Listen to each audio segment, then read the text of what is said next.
And we know that 3 police officers in Baton Rouge, Louisiana have been killed, 3 others wounded. 1 is still in critical condition. We do not know the motivation of the shooter right now, but as many have pointed out, including the president, that regardless of the motive, that there is a danger to police officers in this country right now. They confront that danger every day, and President Obama reiterating that nothing justifies violence against law enforcement. There have been so many twists and turns in the day today. We initially had thought that there were 2 additional suspects. At this point, we believe, according to the Louisiana law enforcement agencies there, that the dead suspect is the only suspect. His name, Gavin Eugene Long, born today in 1987. It would have been his 29th birthday today. The Baton Rouge Police Department chief saying in a press conference earlier that this was a senseless act and that other agencies are now coming in to help his very stressed out and taxed officers. Let's go ahead and let you listen to what happened just before 9 o'clock this morning.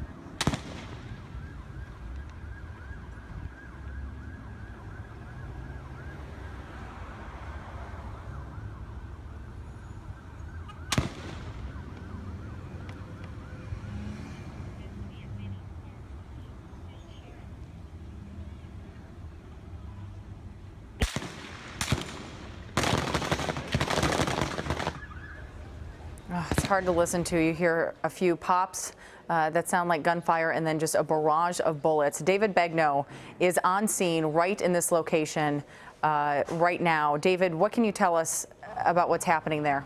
So the crime scene's about a half mile behind me. This is off Airline Highway. The police department is another mile. So this area we're very familiar with because protesters had been walking up and down Airline Highway within the last 12 days ever since the death of Alton Sterling. Remember, the real tension here in the city of Baton Rouge over the last week and a half has come since the death of Alton Sterling at the hands of 2 Baton Rouge police officers.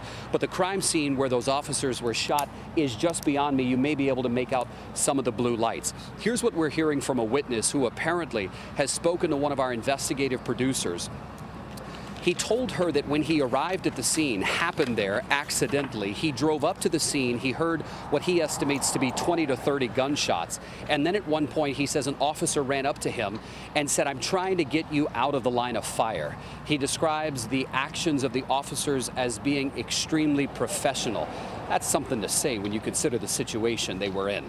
We know that 6 officers were shot, 3 have died, 2 are with the Baton Rouge Police Department, 1 was with the East Baton Rouge Parish Sheriff's Office. We also know the Sheriff's SWAT team, which is a multi-agency statewide group, has been activated.